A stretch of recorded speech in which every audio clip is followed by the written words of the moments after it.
Welcome to Portfolio Room podcast, where we explore the trends impacting private equity today. I'm Gleb Ismailov, private equity CFO specialist in Privatel.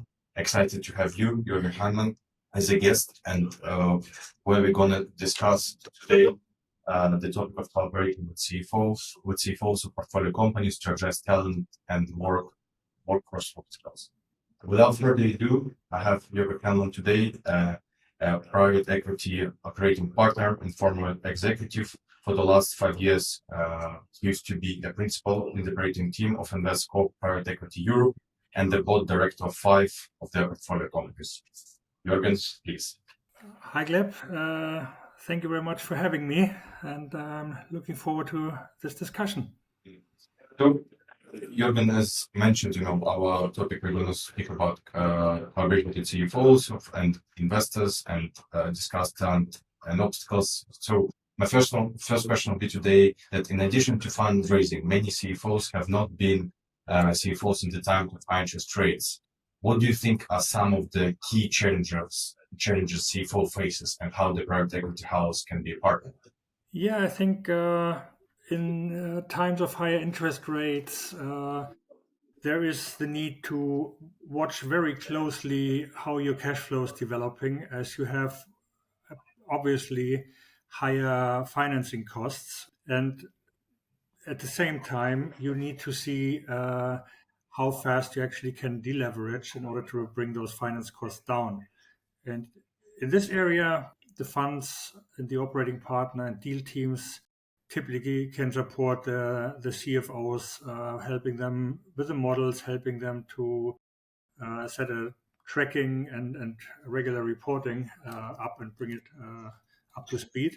At the same time, many CFOs in private equity have not worked in a leveraged environment. So some of the transactions, particularly in the small cap or mid cap area, are deals where the fund buys from founders. So for them, it's quite new to deal with lenders, to have high leverage, to have to report against covenants, and there the funds always are helping.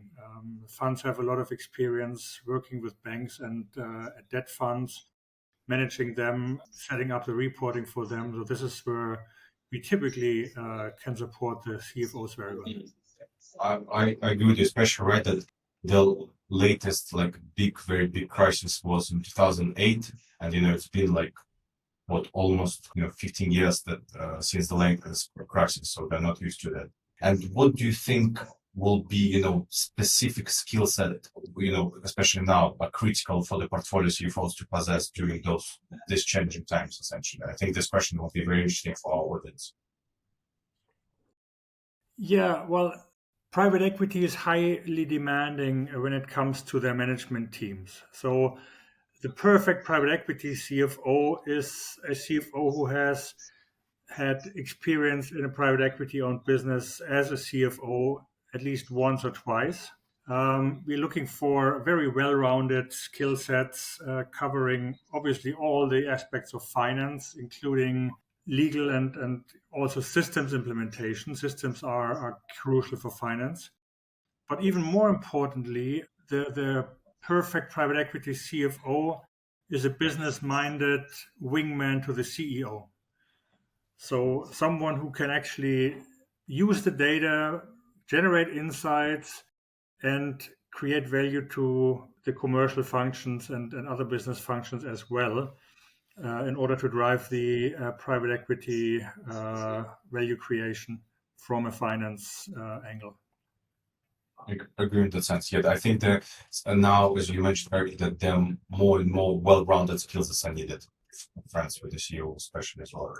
And lately there's been as well a main question for the investors and the CFOs as well, talent management concerns, like how fund managers are working with portfolio company leaders to ensure the right talent is in place to execute value creation plans. Yeah, that's an excellent question because it's so important.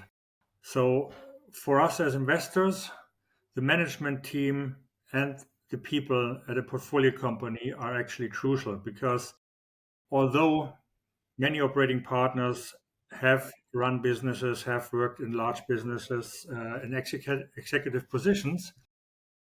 It's not our job, and we wouldn't be able to run those portfolio companies we invest in. So we can help, we can lead to some extent, but in the end, the ones who make it happen is portfolio management and their teams, or portfolio company management and their teams. And therefore, it's super important for us to have great management teams and great people in the portfolio companies. And how we try to achieve that is through talent management. So recruiting and selection is key. The funds typically actively lead their searches for CEOs and CFOs, as those are the two key people. Sometimes also for other CXO roles. But at the very least, the fund participates and interviews other CXOs as well in the search. And other aspects of talent management is people development. So here, this refers to training, which is typically organized within the company, but where we as a fund are actually actively engaging in development is through CEO conferences or CFO conferences, where we bring the CEOs or CFOs of our portfolio companies together for a day or two to discuss very new topics or up-to-date topics, and where they have a chance to exchange experiences, to share their best practices from the various companies, and actually get a sense of what others are doing, and where they could maybe take a couple of the good practices and adapt them to their companies. Another element of talent management is the succession planning. And in small or mid-cap PE, that is a bit more challenging than in large cap, I would say, because companies are typically small in terms of headcount. So it is logically not always possible to develop or identify a successor for every position. And so inevitably, there is a risk when key people leave that you might have to hire externally. I agree with you, especially on the part that you said that it's very also important not just for the fund to be engaged, but also for the CEO, because essentially, as you said, that that will be difficult. They will be together working every day, so it's important for them to have the connection.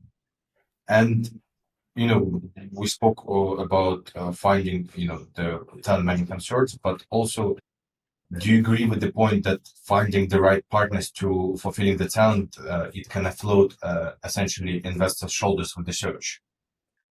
Yeah, definitely. There are, I guess, for recruitment of key personnel, the funds always use search firms, and usually funds, as we run various searches, we have partners we have used in the past, and we have used successfully. So we naturally turn to the ones that have helped us in the past to find great candidates. Typically, what is important for us in selecting them is certain industry know-how and geographic coverage. On the other hand, it is for us as a client of search firms, and there are so many out there, it's not always easy to understand how they differentiate one from another. Because there's so many of them. In the end, these processes need search firms to run them, because it is time consuming, and there is special skills and interviewing techniques, and also the research part that is time consuming, and it's not always easy. So that's something where we appreciate actually the support by experts. Yeah, but I'm in this business for a while now, and I agree that it's important to partner, but of course, that to partner not just with the internal talent management, but as well with investors to find the right match. And also, Juergen, a recent survey found that both fund managers and portfolio CFOs will be using talent management as their primary strategy for value creation over the next 12 months. Important. We'll be interested to get your thoughts on this as well. Yeah, that's actually not surprising. In the end, most of the businesses that we acquire, or most of what we do as investors, comes down to being a people business, and therefore talent management has huge value. And the talent you have in a portfolio company actually makes a huge difference. You also see that reflected in a recent trend that many funds, particularly larger funds, add a talent partner to their operating teams. And this is a person that is responsible of having transparency, what talent gaps exist in the portfolio companies, and coordinating the search efforts to fill those gaps, which I think is a great idea to actually create value and to accelerate the talent management efforts. Yep. And I mentioned before that particularly small and mid-cap companies are relatively small, and therefore also the talent management is not as developed as in larger companies. And I think there's a lot of things that PE portfolio company can learn from consulting, where talent management is very standardized and is a very rigorous process, or from large companies where they are less standardized because they have more and different roles than in consulting, but where they invest a lot in talent management, in people development, succession planning. So there are practices out there that portfolio companies can use. Yep. I agree with you. This means that talent management becoming a huge need now, especially when it's so difficult to find the right match, as the statistics shows. And what has, in your experience, because you worked a lot in Investcorp, what has the staffing situation been like at your portfolio companies, and how has it changed, if at all, over the past few years? Yeah, I think we see a couple of trends. So first of all is that the millennials have joined the workforce, which means they are more demanding towards their employer. They are less loyal, so the turnover of or the cycle attrition, the attrition in the workforce is higher than what it used to be, and the salary expectations are higher. And we all of a sudden talk about topics like a 4-day work week with the same salary. So these are things where staffing and talent management got more difficult in the past. On the other hand, the recent downturn is making things easier again. So there are fewer vacancies, so there are fewer chances to actually change employer and leave a job. So that works in the favor of the employer again. But overall, it's more difficult, and I think companies who are investing in their workforce and their people and creating a great place to work, they will have a competitive edge over others. That's also a chance, an opportunity. Yep, I think there's a big change, like in trend, in the sense for the millennials, how they, expect their workplace to be. That for them, as mentioned, the conditions that to be part of the team, to feel that need all the time and importance is we go to trends out. And also, I'm curious, how are you working with portfolio company leaders to ensure the right talent is in place to execute the value creation plan? Yeah, that's a great question. Again, value creation plan consists of strategic and operational initiatives that need to come to life, and the ones who bring it to life are the people in the company. So you want to make sure that the mission critical initiatives have the best talent assigned to it and the best leadership to actually drive that topic to success. So on the other hand, these initiatives also are a great opportunity for young talents to take responsibility for something important to gain visibility inside the company and work on exciting things. And what we try to do is to give this exposure to young talents, obviously always together with management or led by management teams. If needed, we are also willing to hire to fill skill gaps or to complement existing skills. What's very important, and not only for value creation initiatives, is when hiring, the question of the fit. How does the motivation and values of an individual fit to the values of a company? That's critical. Otherwise, you make hiring mistakes, people are unhappy in the new workplace, etc. So, and also, if you think you have a management or an executive team, you want to have a diverse team. And diverse not only being gender or background, also approach to business. So imagine if you have a team of 5 and all are introverts and people who like to delegate. That is it is not diverse enough, and then you're lacking certain skills or certain capabilities which you actually want to have at the table. Makes sense. So it's important as well as I understood you, that to also consider the personality of the team, to always get if there will be fit within the team, like extroverts, introverts, as you mentioned.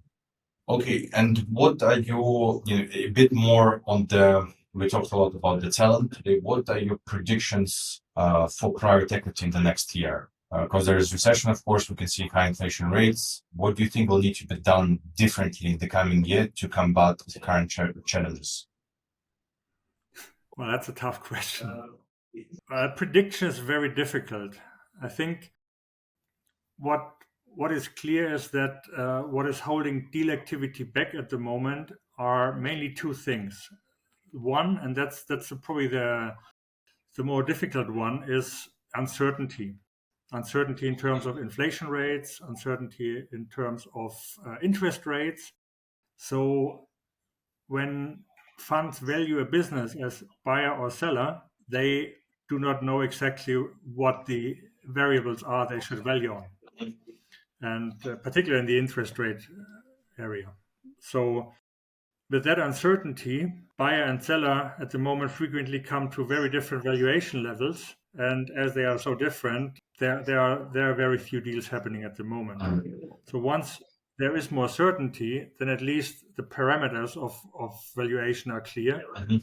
And then the second aspect that makes it so difficult at the moment is the high interest rate, which obviously has an impact on the returns you can achieve. So, and for some deals in some industries, it's even extremely difficult at the moment to get debt financing at all. So, and it is a very different return assumption if you have to finance all equity versus, on the other hand, what everyone is used to, being able to put leverage on top. And that's currently not helping in doing deals. Will that change anytime soon? We all hope that. On the other hand, we are operating in an industry where you only can make money when you do deals. And the funds that are invested, they have expiry dates. So they need to exit businesses. And at the moment, fundraising is also very difficult because the LPs have not gotten the money for the old investments back, which they can redeploy in the new funds. So this all is interrelated, and at the moment it's a bit difficult, the situation, but industry people are convinced that it will change probably towards the first quarter of next year. That's at least what I have heard and read in the recent past. So there's quite some optimism, and you already see that now after the summer there's at least some more activity than before the summer. So little by little the situation is or seems to be improving. Especially that everyone is now back from summer holiday as well. I think that plays a key part. Because also what I've realized about you're right about the market that more the what I hear around the market that there are more deals will be done, in the mid cap to 100 million to 200 million because it's not as expensive, let's say, as like 1 billion deals, especially when it's so difficult to get the fundraising. And also, again, how your approach, just finally to clarify, how your approach to deal acquisitions and value creation changed over the COVID and economic recession. Yeah, actually quite a bit. So, but in different ways. So in COVID, I think the main impact was actually during the crisis when at the beginning nobody knew what's actually happening and how long it takes and what can be done and what can't be done. So there was a huge effort to manage risks, to secure liquidity for the near to midterm in order to make sure the company can survive no matter what. So thank God the situation was not that bad. So in the end, there was relatively soon kind of a certainty how this all plays out. It was just a question of time in a way. But it had an impact on deal making until now, really, because we experienced something we haven't seen before, like some industries that were considered actually pretty non-cyclical, like hospitality or healthcare, like dental clinics. They all of a sudden were affected by a downturn or by a major impact. So even yeah, healthcare, dental clinics, they had to close. So all of a sudden, even well, they were very resilient in the past, they were not able to generate revenues. That was something unheard of. So that means now when we do deals, we look at such a type of risk as well when we assess the resilience of an industry. So that's for deal making. For value creation, I would say that was a transitional impact. So, as I said, there was a proliferation of reporting, there was increased cash and risk management. We've always done reporting, risk management, and cash management. But I believe after the pandemic ended, we do value creation pretty similar as we did before. So, the pandemic itself had not a huge impact on the value creation approach. If you look at the well, you said recession. Technically, only Germany is in recession of the large European countries, so it's actually not that bad. It's much better than 2008 or the dot-com crisis, which is good because also public markets have recovered pretty swiftly. Still, deal making is impacted because the financing situation is more difficult, as I already mentioned. And value creation is focusing on the same topics before, but with a higher importance on deleveraging, cash management, and refinancing if needed. However, in many industries, there are still growth opportunities that are part of the value creation plans and that actually can be achieved. However, I would like to bring up a third topic, which might even be of much bigger impact, which is ESG. Awesome. But it is great that there's more importance put on ESG because it's the right thing to do, and it also impacts our industry. So for deal making, there's much more due diligence effort to look at sustainability and ESG of the assets you're interested in buying. There is much more reporting requirements out there through topics like the European Union taxonomy, where you have to report scope 1, 2, and 3 emission and many other things as well. But having to report scope 3 emission, which includes the emissions of your business partners, mainly suppliers, that means you need to get data from others to report, which was not the case yet. So this is a bit more complex and requires quite some effort, but it's for a good cause. And the importance of this topic is also reflected by investors. So institutional investors have raised the bar on ESG standards that they require from their GPs. And you also see that from debt funds or banks, that if you are scoring highly on ESG, you actually can enjoy some discount on the interest rate. So the industry is moving in the right direction and actually putting the right emphasis and importance on preserving our planet. Yeah, you're right. It's a great motivation for the companies to comply with ESG, but it gives low interest rates. Absolutely, and measuring that and reporting that is the first step. The second step is inevitably that once you report, you need to report progress the next time when you report. Yep. So then the scrutiny will increase, and that is something which particularly smaller companies need to adapt, because that's new to them, and that's also a opportunity for value creation in our industry, and where the funds and the operating partners have a role to play to help their companies get their whole ESG roadmap and ESG agenda in good shape. Yep. I see. I mean, Juergen, lots of topics discussed today, from talent into trends in investing to ESG, which I think will be super beneficial for our listeners, for investors, and for the finance CFOs. I knew that the discussion would be filled with forward thinking and wisdom and great stories, and it totally blown my expectations. I thought we were gonna have, a 15 minutes discussion, but it went way more because we had so much to discuss and so much to share. I really, again, wanted to thank you for stopping by in the show today. I really appreciate your time, and I think our audience will get a lot from this tremendous podcast, as did I. So I really appreciate your time today. Thank you very much. Thank you very much, Cliff. It was my pleasure. Thank you, Juergen.